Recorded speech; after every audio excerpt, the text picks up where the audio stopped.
las infecciones en leucemia linfoblástica aguda. Un aplauso para el doctor Charpentier. Gracias. Gracias. ¿Se escucha? Sí, perfecto, súper. Y acá, gracias. Ya, primero que todo, gracias por la invitación. Veo hartas caras conocidas, incluso de la universidad.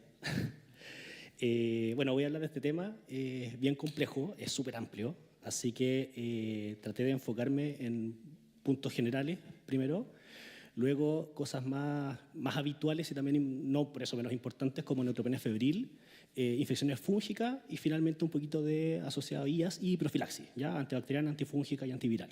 Y mensajes finales, por supuesto, para terminar las perlas para llevarse para la casa. A modo general, bueno, yo creo que aquí todos sabemos que los neutrófilos son un componente súper importante de la respuesta inmune innata a distintas infecciones y que justamente la neutropenia en este contexto es uno de los principales factores de riesgo tanto para infecciones bacterianas como fúngicas. Y estos son pacientes que, por supuesto, pasan por amplios y largos periodos de neutropenias profundas y prolongadas.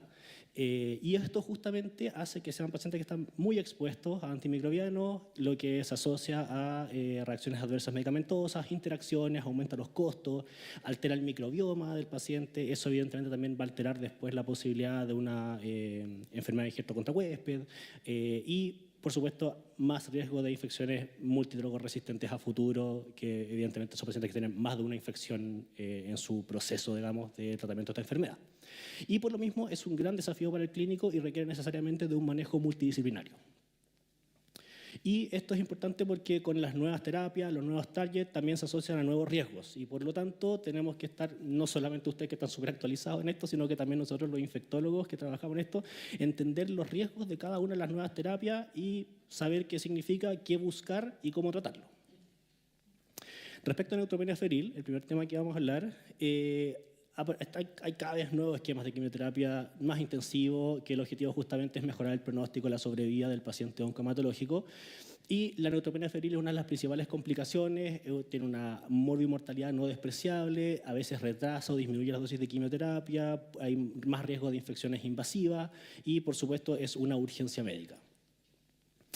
Históricamente la neutropenia febril hace unos 50 años atrás tenía una mortalidad altísima, ¿cierto? Que era del rango del 80-90%, pero gracias al diagnóstico precoz, a la protocolización de esquemas antimicrobianos y tanto del estudio como del manejo, es que esta mortalidad ha logrado bajar en los últimos años, siendo que ya a partir del 2000 variaba más o menos de un 5 o 10% de mortalidad en neoplasias hematológicas y un poco menos en tumores sólidos porque son pacientes que evidentemente tienen periodos de neutropenia no tan prolongados y no tan profundos.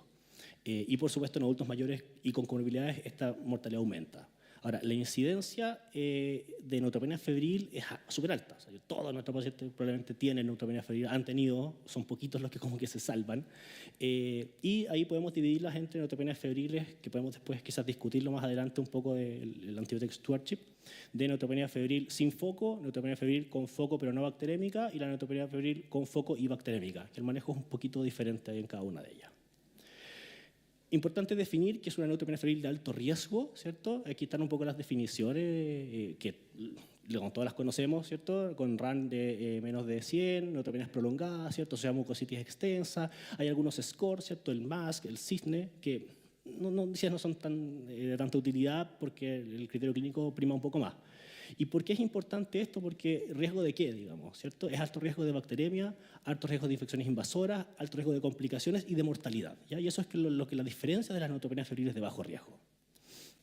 Y las etiologías, los agentes más relevantes y más frecuentes estudiados son principalmente las propias bacterias del paciente, ¿cierto? Habitualmente el foco puede ser bacteriano, ¿cierto? Que son los agentes más relevantes, casi el 70%, y lo que prima principalmente es el microbioma del paciente, que por este contexto de neutropenia hay traslocación y produce el cuadro febril. Y en algunas ocasiones son agentes externos adquiridos en el hospital, como pseudomonas o clostridioides.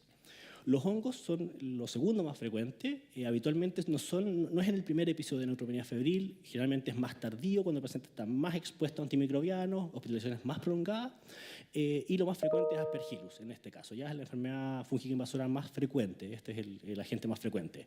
Y Cándida viene un poquito más atrás, ¿cierto? Más o menos el 10-15%. Pneumocystis, mucho más atrás todavía. Y respecto a las infecciones virales, también se quedan un poquito más atrás y principalmente reactivaciones de herpes o infecciones respiratorias virales. Y recordar justamente que a nivel tanto oral como a nivel gastrointestinal es donde tenemos mayor cantidad de microorganismos. No solo bacterias, sino que también virus, fagos, digamos, hongos, y que por lo tanto son los focos más frecuentes que encontramos en el contexto de neutropenia febril. La terapia antimicrobiana, por supuesto, muy importante. La característica principal que tiene que tener el esquema inicial es que evidentemente va a ser empírico, ¿cierto? No vamos a tener el microorganismo aislado en las primeras horas o días.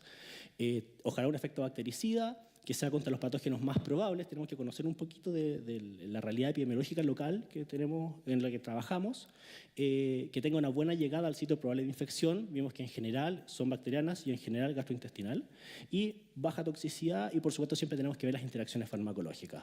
Y hay que considerar la susceptibilidad tanto de la comunidad o como del centro donde uno trabaja, y según eso definir el esquema que vamos a usar.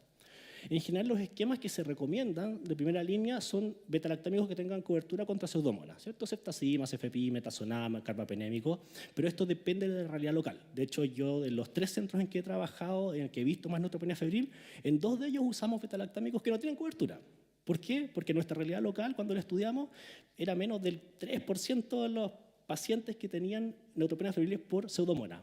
Ajustábamos a un esquema en el que no generamos tanta presión selectiva contra la pseudomonas justamente. Y respecto a la amicacina, digamos, porque parte como el esquema típico, ¿cierto? ¿Por qué la usamos? Bueno, está este estudio, el aminolactam, en el que se evaluó justamente 2 ramas, pacientes sin amicacina y otros solamente con TP con betalactámicos, que son los que están allá, meropenem, cefepime, metazolam, imipenem y otros, y se evaluaron pacientes en los cuales leucemias agudas tenía más o menos el 45% y casi todos, casi el 85%, neutropenias profundas. Y lo que se evaluó justamente es que en los pacientes en los que se asociaba a algún aminoglucosio, amigacina en este caso, había una disminución importante de la mortalidad, disminuía la bacteriemia persistente también en caso de que tomáramos hemocultivo seriado, no había diferencias en nefrotoxicidad si no se usaba, y en general la duración del tratamiento era cortito, 1 o 2 días, ¿cierto? Por lo tanto, sí, o sea, la terapia combinada en este sentido se recomienda. Y vancomicina. En algunos centros me ha tocado de repente quizás un sobreuso de vancomicina porque justamente tenemos el concepto de que podemos tener infecciones por Staphylococcus aureus meticilino resistente, hay algunas cepas de enterococo que también ha emergido como el enterococo resistente, pero al menos en los estudios actualmente se ha visto que no hay impacto cuando uno lo agrega empíricamente en reducir la fiebre versus el placebo, ¿cierto? Esta curva de Kaplan-Meier es más o menos la misma, se superponen. Y, de hecho, incluso, si es que uno agrega cobertura contra Gram positivo, no impacta en la mortalidad, ¿ya? Al menos a 30 días. Incluso si es que llegara a tener efectivamente una bacteriemia por Gram positivos y llegamos tarde con la vancomicina, la mortalidad no cambia mucho, ¿ya? O sea, no es un gran impacto, no así como la cobertura contra Gram negativos empírica con amicacina, ¿ya? Ahora, ¿pero cuándo lo vamos a indicar entonces? Porque igual a veces lo indicamos, ¿cierto? Cuando tenemos sospecha de foco cutáneo, celulitis, flebitis, sospecha de infección de tracto sanguíneo por catéter venoso, en casos de shock séptico sin foco, por supuesto, paciente grave, lo vamos a indicar empíricamente, y en centros donde tengamos alta endemia de infección por estafilometicino resistente, ¿ya? Y hay que recordar siempre que la dosis de amicacina es individual. Entonces hay que ajustarla según niveles plasmáticos valle. O sea, vamos a indicar una carga de amicacina, después la dosis habitual y previo a la tercera o cuarta dosis, dependiendo del centro y del horario, por supuesto, ajustarla según niveles plasmáticos. En resumen, como en global para neutropenia febril, el esquema va a depender del riesgo, alto o bajo riesgo. En el contexto de leucemia linfoblástica, por supuesto, siempre va a ser alto riesgo. Los antimicrobianos deben iniciarse ojalá antes de las 2 horas, ojalá antes de 1 hora desde el diagnóstico de la neutropenia febril. O sea, el inicio precoz baja la mortalidad, súper importante. Y que incluya cobertura contra pseudomonas, si es que es un centro en que tenemos alta prevalencia de pseudomonas, y asociarlo con aminoglucosios porque esto disminuye la mortalidad. Evitar la banco si es que no se justifica en los escenarios que hablamos y considerar también las colonizaciones previas. Ya nosotros igual hacemos estudios de portación en estos pacientes y podemos quizás después discutirlo un poco cuándo considerar las colonizaciones y cuándo no. Y por supuesto el antimicrobiano tiene que tener cobertura, agregar alguno extra según el foco. O sea, si estamos sospechando neumonía por influenza o por atípicos, agregar cobertura con acitromicina o celtamivir, infecciones intraabdominales, por supuesto agregar cobertura anaerobio, ¿cierto? Cefepime no cubre, tazo sí, los carbapenémicos tienen cobertura contra anaerobios, en esos casos no sería necesario agregar metronidazol, por ejemplo. Y en foco cutáneo agregar cobertura antiestafilocócica con vancomicina en este caso, ¿ya? Y en sepsis shock séptico no hay problema con escalarse con carbapenémico y linezolid, de antifúngico, y después con los antimicrobianos nos descalamos, porque son pacientes que tienen alto riesgo de enfermar grave y de fallecer por un episodio de neutropenia febril, ¿ya? Y recordar también que hay causas no infecciosas, ¿cierto? Reacciones adversas medicamentosas, interacciones o la propia enfermedad de base, que a veces nos toca que son pacientes que están constantemente con fiebre, no tenemos un foco claro, cultivos negativos, escáner con nada, y de repente, reiniciando la quimioterapia, se le pasa la fiebre. Nos ha pasado. Respecto a las infecciones fúngicas, la infección fúngica invasora es una de las causas más importantes de mortalidad también en estos pacientes. Hay un poco más de riesgo de leucemia mieloide aguda, porque a veces la neutropenia es un poco más profunda, más prolongada, pero la linfoblástica no queda atrás. Y de hecho el uso de análogos de purinas también se asocia mucho o es un factor de riesgo independiente para la enfermedad fúngica invasora. Así que por supuesto que este setting de pacientes tiene más riesgo. Y últimamente ha habido un aumento de incidencia en los últimos años, pero esto es porque también estos pacientes están viviendo más, por lo tanto tienen más periodos de neutropenia, están más tiempo hospitalizados, tienen más infecciones, están más expuestos a antimicrobianos y por supuesto estas nuevas terapias y el manejo de soporte que también ha progresado hace que como están más tiempo expuestos y más tiempo vivos, tienen más riesgo de esto. Y también por supuesto el avance de los métodos diagnósticos. Y de hecho, si uno ve acá el cuadrito con la parte más abajo de las etiologías y factores de riesgo de neumonía en inmunocomprometidos en general, el grupo de leucemia, en este caso sale mieloide, ¿cierto? Pero neutropenia por sí solo, si no es mielodisplásico, los trasplantes halogénicos son pacientes que están en riesgo per se por su enfermedad de base de enfermedad fúngica invasora, tanto por aspergillus o por mucor. De hecho, este es un estudio un poco antiguo, ¿cierto?, en que se evaluó principalmente en pacientes con enfermedades hematológicas, en sus autopsias la prevalencia de enfermedad fúngica invasora. Y se ve que hasta el 31% en esta autopsia había signos de enfermedad fúngica invasora. Ojo, el mayor compromiso era pulmonar, por aspergillus, pero no diferenciaba entre colonización e infección. Ahora, sabemos que igual esto nos orienta un poco que está este riesgo, evidentemente. Y respecto a la realidad chilena de esto mismo, hay poco publicado y poco estudiado, pero cada vez un poco más, ¿cierto? Hay grupos que se están armando para esto, o ya están armados, y vemos que casi el 20% de la incidencia de la enfermedad fúngica invasora en Chile es por leucemias agudas y linfoblástica se lleva el 20%. Y la mayoría de los casos, que esto, digamos, tiene correlación con el trabajo de las autopsias, es por aspergilosis, ¿cierto? La mayoría, 63%. Y después le sigue candidiasis, que era lo que dice la literatura, y posteriormente mucor y otros. Y cuando uno diagnostica una enfermedad fúngica, uno puede diagnosticarla según posible, probable o probada. ¿Ya? La probada es difícil o demostrada porque esa requiere necesariamente de una biopsia o un cultivo, que a veces es un poco difícil que los hongos crezcan en los cultivos. Mientras que la probable requiere de un factor de riesgo y algo más. Una serología como un galactomanano o una imagen sospechosa. Entonces, las probables van a ser las más frecuentes, evidentemente. Y de esta, foco más probable, o sea, más frecuente, el pulmonar, ¿cierto? O sea, como que se condice con lo que estábamos viendo antes. Y la condición de riesgo para mortalidad va a depender un poco del tipo de enfermedad fúngica, ¿cierto? Aspergilosis es mucho más frecuente, pero su mortalidad no es tan alta, ¿cierto? 3%. Ahora, igual hay mayor dispersión en los grupos de riesgo, ¿cierto? Bueno, se me pasó. Y mucor, por otro lado, es mucho menos frecuente, pero con una mortalidad muy alta, sobre todo asociado a pacientes inmunocomprometidos no VIH. ¿Ya? Le tenemos harto miedo al mucor en general. Y el riesgo, como decíamos, va a depender justamente de leucemia linfoblástica, o sea, linfática linfoblástica, incidencia más o menos 4%, y por lo tanto está en un riesgo intermedio. ¿Ya? Y esto es importante para definir después las profilaxis, que lo vamos a hablar un poquito más adelante. Y hay otros riesgos, ¿cierto? Uso de ibrutinib, ¿cierto? Enfermedad por citomégalo, porque también aumenta el riesgo de enfermedad fúngica posterior, los trasplantes, por supuesto, y también no olvidarse de los grupos, porque son pacientes que pueden estar susceptibles a post-influenza o post-COVID, ¿ya? Que por un tema fisiopatológico a nivel del alveolo pulmonar, por así decirlo, se expresan más receptores y existe el riesgo del CAPA o el YAPA, que es la aspergilosis invasora asociada a COVID o asociada a influenza. El diagnóstico es difícil, ¿cierto? Las manifestaciones radiológicas pueden ser muy variadas. Lo típico que conocemos es el signo del halo, ¿cierto? Que es este nódulo con vidrio esmerilado alrededor, pero ahí estamos llegando un poco tarde, porque cuando tenemos esos signos radiológicos, porque cuando ya hay angioinvasión, de hecho hay galactomanano positivo en sangre. Previamente puede manifestarse perfectamente como un árbol en brote, vidrio esmerilado, es decir, tenemos que tener un índice de sospecha bastante alto y en ese sentido probablemente no retrasar mucho el lavado broncoalveolar, por ejemplo, u otras medidas diagnósticas, salvo que tengamos evidentemente otra causa que explique esas alteraciones radiológicas. Acá están las típicas imágenes, ¿cierto?, de aspergilosis invasora, de nódulo, ¿cierto?, algunos con vidrio esmerilado alrededor, ¿cierto?, que es lo clásico. De hecho, aquí tenemos las mismas, pero no hay que olvidar lo que decía el ir a buscar dirigidamente la causa, el estudio diagnóstico, probablemente con un lavado broncoalveolar.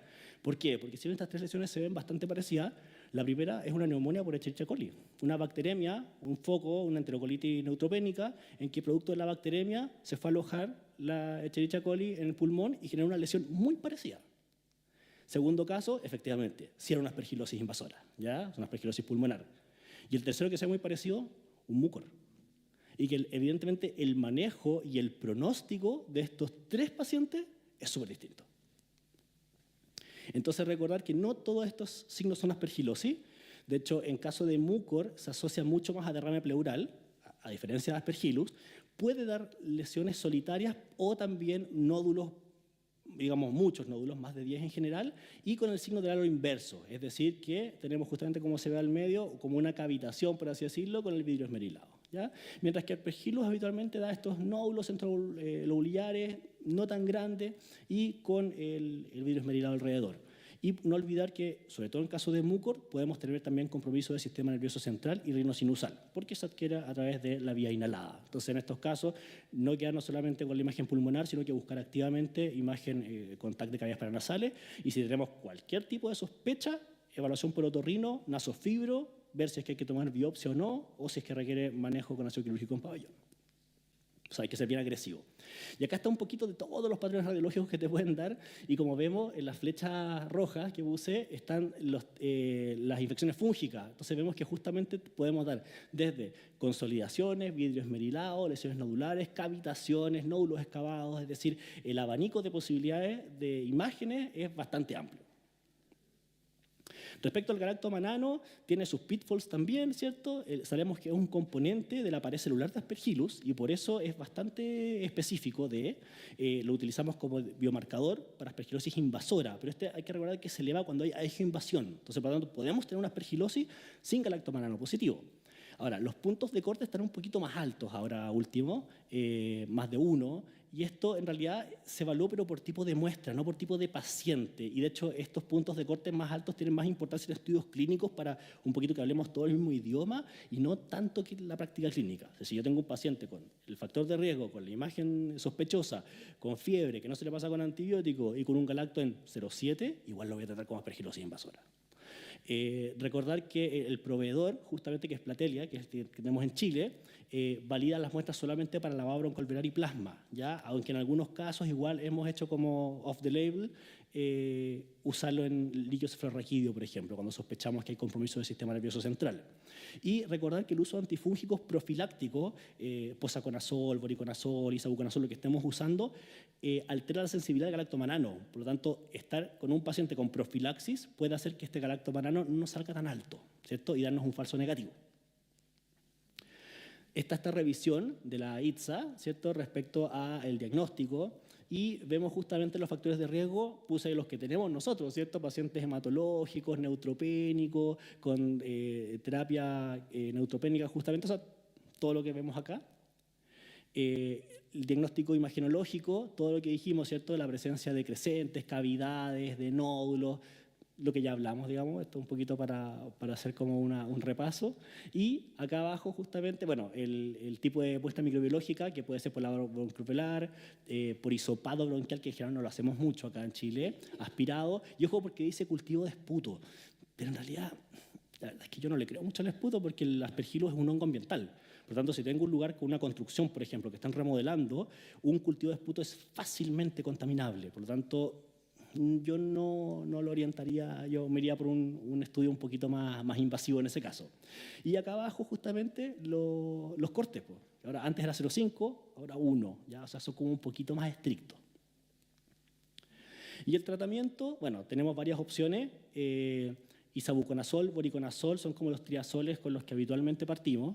¿cierto? Y esto es en base a algunos estudios, ¿cierto? Está el estudio SECURE, que comparó isavuconazol versus voriconazol en aspergilosis, en el cual se vio que la respuesta entre los dos era comparable, que la mortalidad también era comparable en los dos. Por lo tanto, desde este estudio, las guías, el EXMID, el ESIL, la ITSA, todo lo incluyen como un tratamiento de elección 1A, al igual que voriconazol. O sea, se podría usar uno o el otro. Quizás la gracia de isavuconazol es que no hay que medir niveles plasmáticos, es bastante estable en ese sentido, a diferencia de voriconazol, y que también tiene un poquito de rol contra mucormicosis. Y respecto al estudio Vital, que comparó isavuconazol con anfotericina, lo mismo, ¿cierto? En 35 centros, 5 años de duración, adultos con mucor, y se vio que la sobrevida era similar entre los dos grupos. Entonces, por estos dos estudios es que isavuconazol ganó harto terreno como terapia de primera línea para usarse tanto para, para enfermedad fúngica por aspergillus como por mucormicosis. Y la ventaja es lo que dijimos. Tenemos disponibilidad oral y endovenosa, o sea, son pacientes que se pueden ir para la casa con tratamiento, no requiere tomar niveles plasmáticos, existen en todo caso, se toman en el Calvomaquena. Nosotros hemos tomado niveles plasmáticos en algunos pacientes y sí, efectivamente son bastante estables.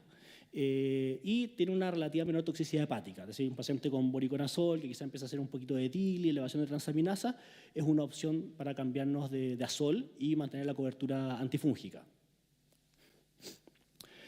Así que mensajes de enfermedad fúngica, la detección precoz reduce morbimortalidad, entonces es importante poder sospecharla precozmente y por último partir tratamiento y después nos descalamos si es que se descarta, no es un pecado.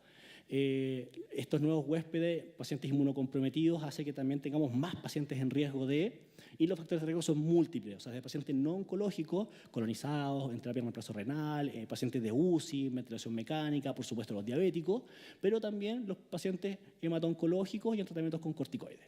Y estos nuevos criterios diagnósticos, la importancia de esto es como unificar todo, imágenes, biomarcadores y estudios dirigidos incluso con biopsia para poder llegar a diagnóstico específico y considerar estas herramientas para diagnóstico más estas terapias preemptive que podrían un poco bajar el rendimiento de la serología. Y por supuesto el galactomanano, TAC lavado, todo lo que tengamos útil para poder diagnosticarlo. Respecto a profilaxis, las últimas palabras, recordar que en las infecciones tenemos acá una triada, ¿cierto?, que es entre el reservorio, que puede ser el reservorio humano, las bacterias o hongos del paciente, o el ambiente inanimado exógeno, ¿cierto?, clostridioides, por ejemplo, pseudomonas, el hospedero susceptible, que tanto por comorbilidades, quizás por edad o uso previo de antimicrobianos, podría tener alteración de la microbiota, y un mecanismo de transmisión que puede ser directo o indirecto, ¿ya? Respecto a eso, estos pacientes están sometidos a más riesgo de infecciones y más prolongadas. Y también tienen más riesgo de agentes multidrogoresistentes por todo lo que hemos hablado previamente, ¿cierto? Que están mucho hospitalizados y reciben mucha terapia antimicrobiana y por lo mismo hay a veces una dificultad diagnóstica para llegar al diagnóstico preciso, ¿ya? Pero el principal factor de riesgo son las hospitalizaciones prolongadas y repetidas, ¿cierto? Que es nuestra realidad. Respecto a la hospitalización prolongada, se asocia justamente con exposición y colonización de bacterias multidrogoresistentes y de hongos ambientales también, y de cambios en la microbiota comensal, que eso va a hacer que pueda, ¿cierto?, reactivarse o infectarse con sus propios bichos. Y tenemos los agentes endógenos y exógenos, ¿cierto? Los exógenos los endógenos son los que dijimos, ¿cierto? O que pueden reactivarse o que pueden traslocar, y los exógenos son los que podemos prevenir con intervenciones de infección asociada a atención de salud. Los factores de riesgo para esto son la estadía en UPC, la hospitalización prolongada, la exposición a antimicrobianos, cambios en la microbiota, alteración de barreras cutáneas, pacientes con mucositis extensa, por ejemplo, uso de dispositivos intravasculares, cirugía, que eso quizás no tanto en estos pacientes, pero todo lo otro sí, son factores de riesgo. Y lo más importante para esto, por eso lo puse en rojo, la higiene de manos, ¿ya? Es decir, la infección mano portada es súper importante. Esto se aplica a todos los pacientes, por lo tanto, insisto, la higiene de manos es la medida más importante para evitar transmisiones en niñas y en este tipo de pacientes y en cualquiera, ¿cierto? Como parte de las precauciones estándar, tiene nivel de evidencia 1A, así que lavémonos las manos. Y respecto a la alimentación, bueno, la alimentación con régimen cocido no tiene mucha evidencia, es controvertida, pero es súper costo efectiva, así que, por supuesto, hacerlo igual. Y respecto al ambiente protegido, esto tiene principalmente el objetivo de esto es disminuir el número de conidas de Aspergillus y de otros hongos filamentosos en el aire.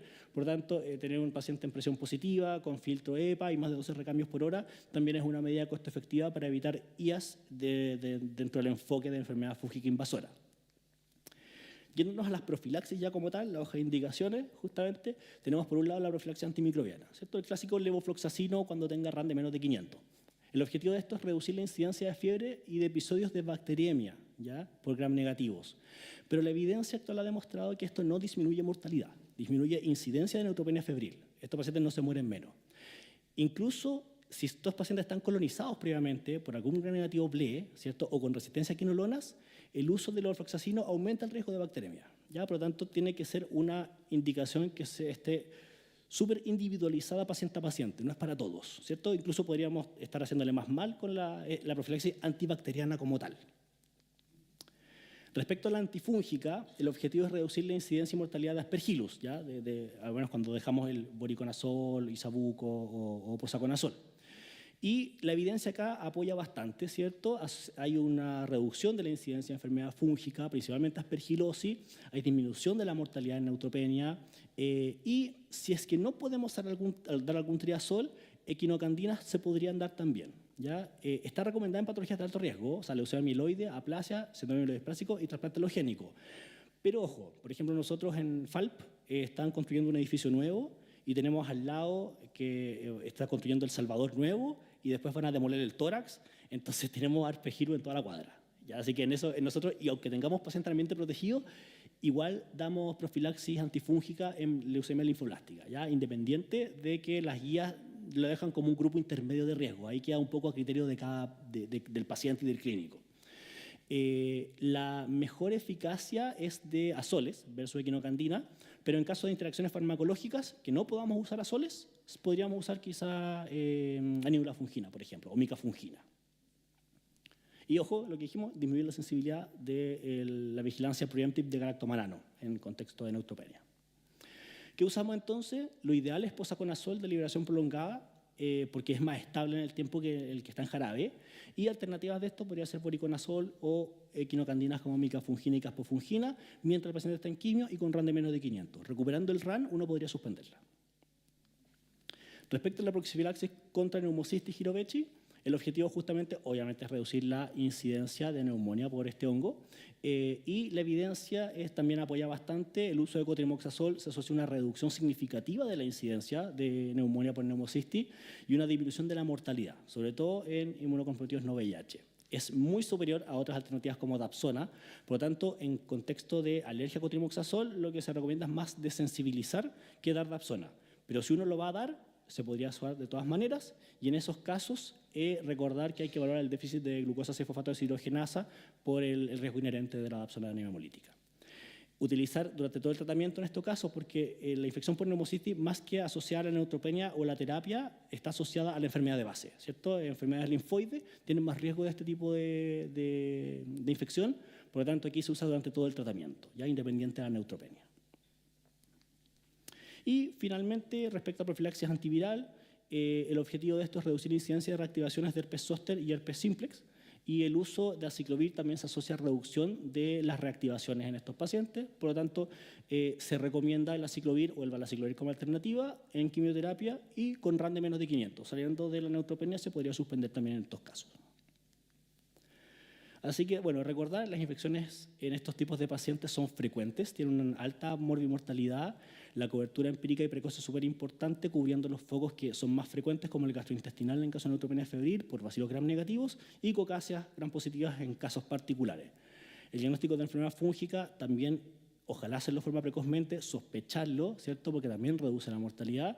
Y respecto a las profilaxis, la antibiótica tiene una reducción discreta, o al menos se puede conversar, ¿ya?